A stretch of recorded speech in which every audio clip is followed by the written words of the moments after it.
Atas nama Bapa dan Putra dan Roh Kudus, amin. Shalom alaikum bersama Mesias. Selamat berjumpa kembali saudara dengan saya, Episkop Daniel dari Nikopolis. Kita akan melanjutkan acara kita, yaitu menjawab pertanyaan-pertanyaan yang saudara sudah kirim kepada saya.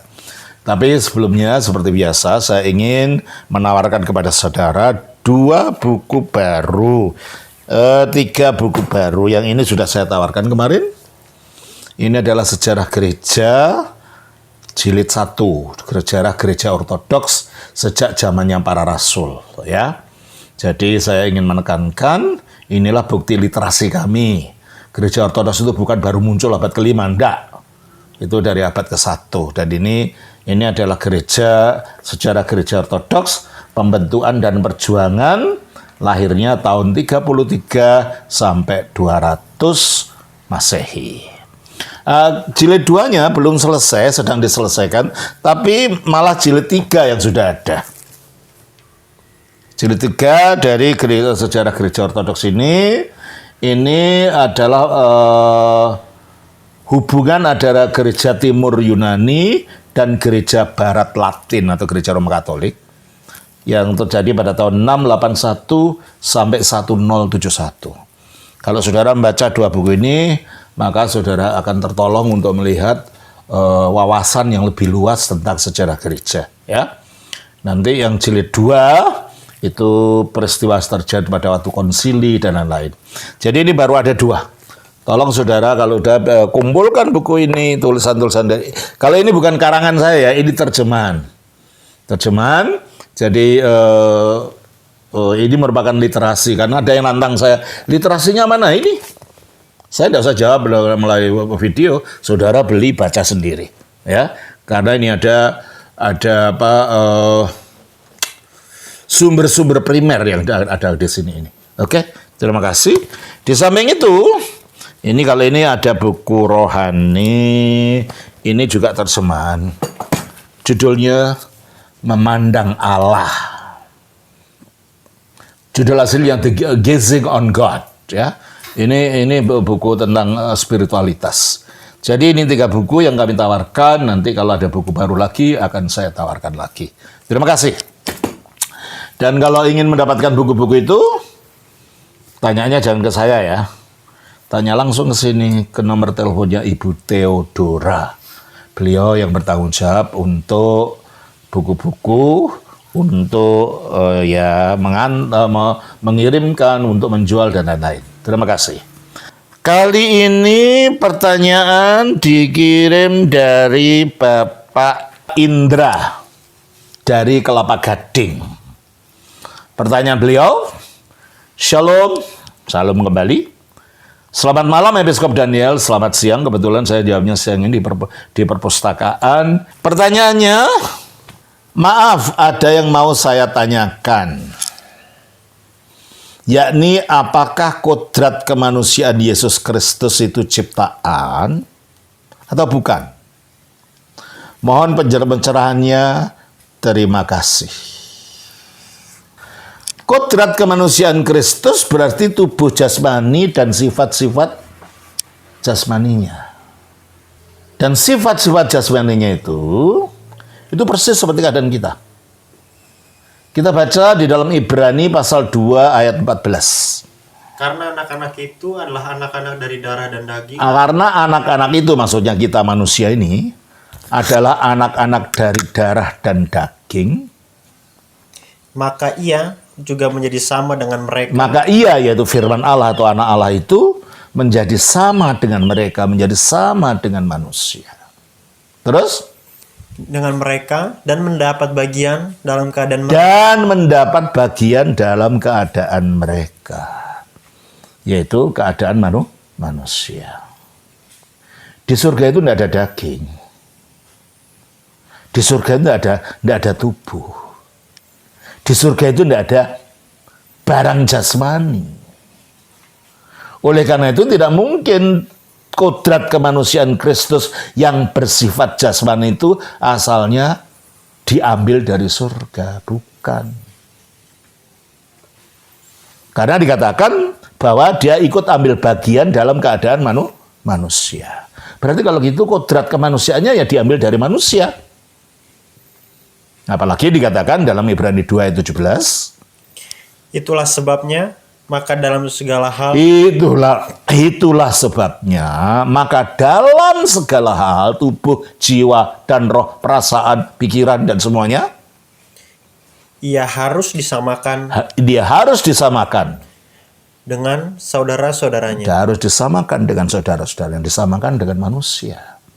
Berarti kalau gitu, kalau Yesus memiliki kodrat manusia yang persis sama dengan manusia, padahal kodrat manusia itu kodrat tercipta, maka kodrat kemanusiaan Yesus juga kodrat tercipta. Terciptanya dari mana? Dari ovumnya Bunda Maria yang tanpa campur tangan laki-laki, oleh kuasa Roh Kudus ovum itu dijadikan janin. Itulah sebabnya dikatakan di dalam Matius pasal 1 ayat 20. Tetapi ketika ia mempertimbangkan Maksudnya Yusuf ini, karena dia dengar Maria mengandung. Coba ayat yang sebelumnya. karena Yusuf suaminya, seorang yang tulus hati dan tidak mau mencemarkan nama istrinya di muka umum, ia bermaksud menceraikannya dengan diam-diam. Tetapi ketika ia mempertimbangkan maksud itu, malaikat Tuhan nampak kepadanya dalam mimpi dan berkata, Yusuf anak Daud, janganlah engkau takut mengambil Maria sebagai istrimu, sebab anak yang di dalam kandungannya adalah dari Roh Kudus. Nah, anak yang dalam kandungannya itu dari Roh Kudus. Bukan berarti anak yang dalam kandungnya itu penjelmaan Roh Kudus, bukan. Itu kejadiannya oleh kuasa Roh Kudus. Loh, apa yang dijadikan Roh Kudus jadi janin ini? Indung telurnya Maria.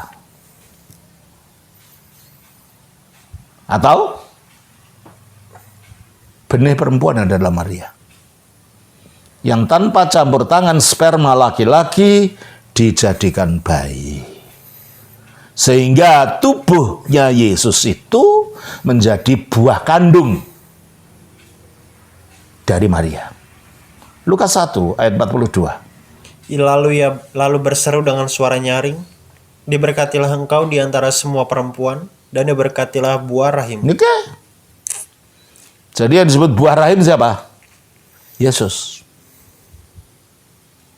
Nah, kalau Yesus itu buah dari rahimnya Maria, berarti kalau gitu tubuh kemanusiaan Yesus itu asalnya dari mana? Pokoknya, pohonnya. Ya rahimnya Maria itu. Jadi kemanusiaan Yesus itu diambil dari kemanusiaannya Maria. Bukan dari surga. Sebab apa? Sebab kalau Yesus tidak punya bapak manusia, dan Alkitab mengatakan dia keturunan Daud, DNA-nya diambil dari mana? Dari surga. Apakah memang di surga ada DNA-nya Daud? DNA Abraham? Kita baca Matius 1 ayat 2, ayat 1. Inilah silsilah Yesus Kristus, anak Daud, anak Abraham. Oke. Inilah silsilah Yesus Kristus, anak Daud, anak Abraham. Ya, samalah dengan kita di dunia ini. Kalau ada anak yang marganya Lim, di atas yang sana ya dari Lim, gitu kan? Kalau anak marganya Simanjuntak, ya di atasnya sana harus dari darahnya Simanjuntak. Tidak mungkin dia disebut Simanjuntak, tidak mungkin dia disebut Lim atau disebut siapa saja kalau tidak mengandung di dalam dirinya DNA dari nenek moyangnya itu. Makanya Yesus tidak mungkin disebut anak Abraham, anak Daud, kalau tidak mengalir dalam dirinya itu DNA-nya Daud dan Abraham. Padahal kita tahu Maria mengandung tanpa campur tangan laki-laki. Ya? Berarti kalau ada DNA-nya Abraham dan DNA Daud mengalir dalam tubuhnya manusia Yesus, itu harus berasal dari Maria. Berarti Maria ini harus keturunan dari Daud dan keturunan dari Abraham. Dari suku Yehuda.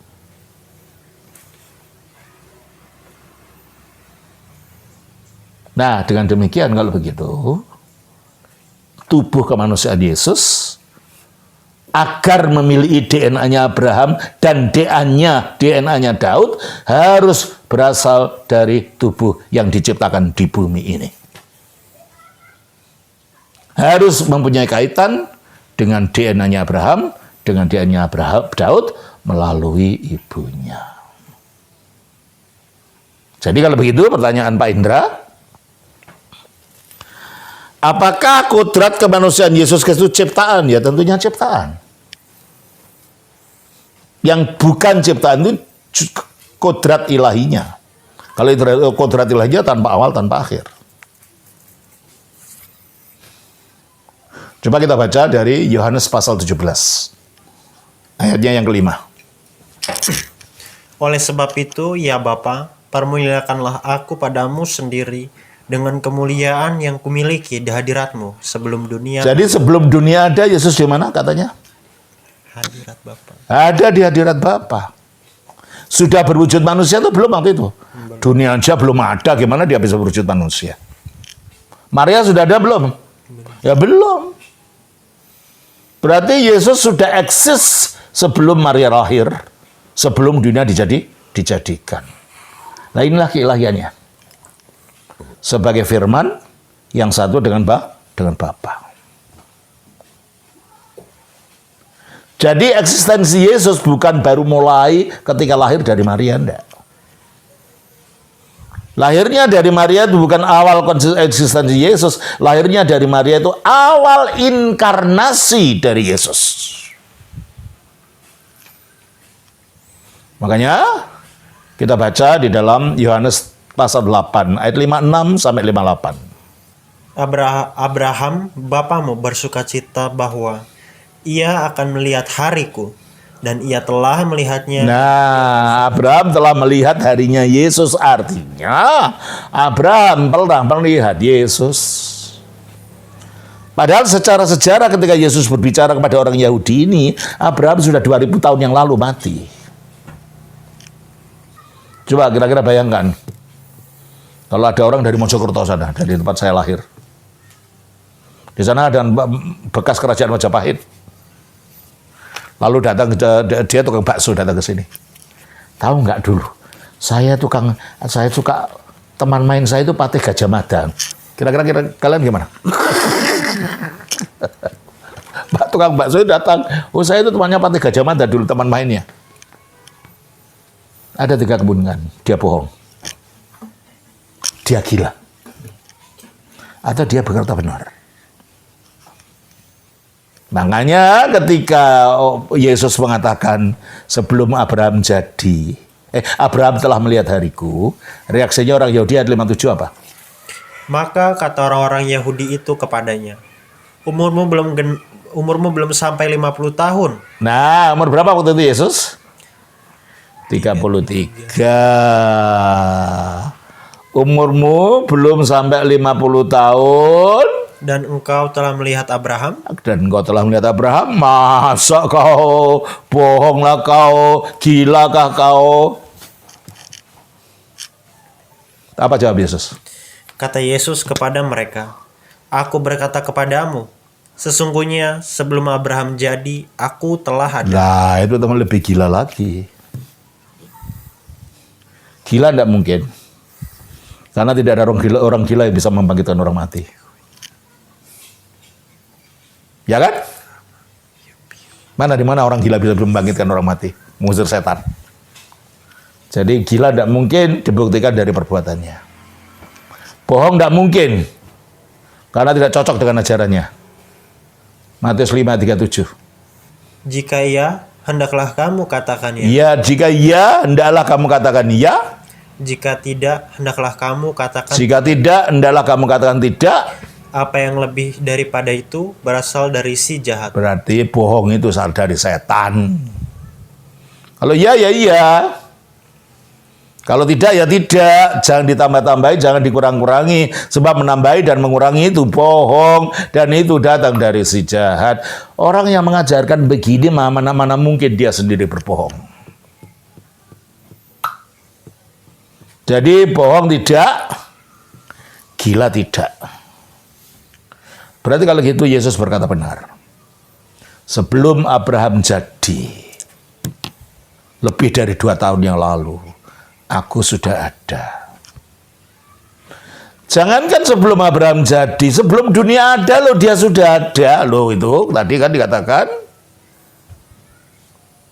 Berarti kalau begitu, dari sisi keilahiannya, dia itu tidak diciptakan, dia itu tanpa awal, dia itu tanpa permulaan, dia itu ilahi.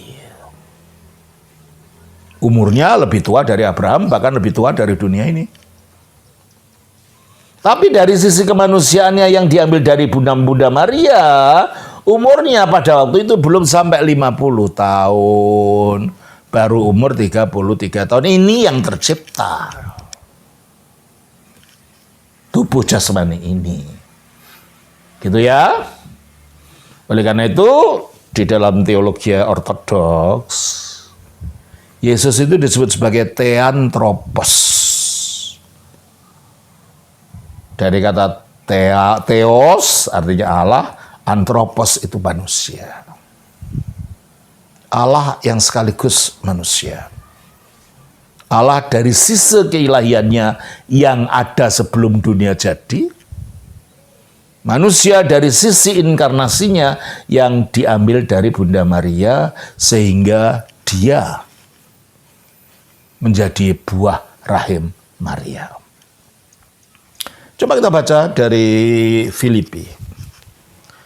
Filipi pasal 2 ayatnya yang ke-6 sampai 7. Yang walaupun dalam rupa Allah. Kenapa dia dalam rupa Allah?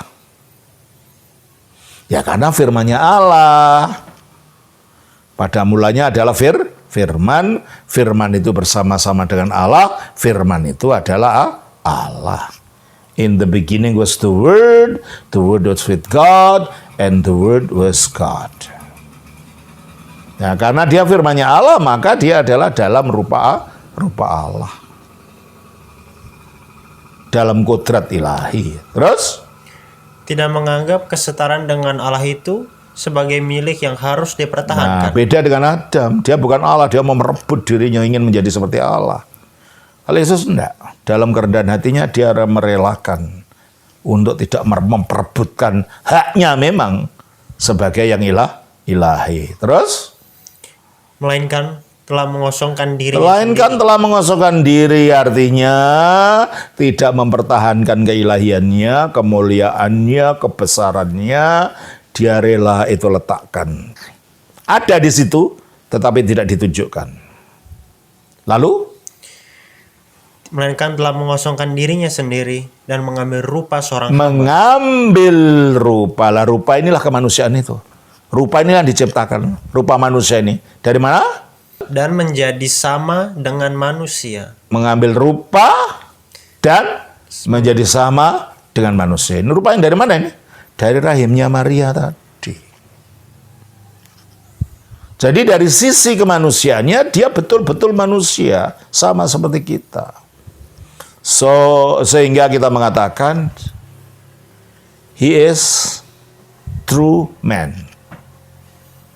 Dia adalah manusia sejati and true God. Tetapi juga Allah sejati. Jadi kalau dia true man, alithinos anthropos, manusia benar-benar, ya harus dalam segala sesuatunya seperti kita. Dia dilahirkan, berarti kan ada awalnya. Sesuatu yang ada awalnya itu artinya ciptaan. Dia dilahirkan dari Bunda Maria dengan tubuh yang diciptakan oleh Allah melalui rohnya dari bahan ovumnya Bunda Maria tadi. Dan setelah ovum diciptakan jadi bayi, jadi janin, diambil oleh firman itu menjadi tubuh kemanusiaannya. Tanpa firman itu berubah dari keilahiannya, enggak. Dia tetap firman. Gambarnya gini loh. Ini firmannya. Ini kemanusiaannya. Ketika kita mengatakan firman jadi manusia, bukan ini berubah jadi buku, enggak. Ini mengambil buku ini dijadikan satu dalam dirinya. Kan tadi kata-katanya mengambil kan? Coba baca lagi Filipi 2:7. Melainkan telah mengosongkan dirinya sendiri dan mengambil rupa. Mengambil. Nah kalau saya mengambil buku, apa sayanya hilang? Enggak, sayanya tetap ada, tetapi di dalam saya ini ada tertempel sesuatu yang baru, yaitu buku.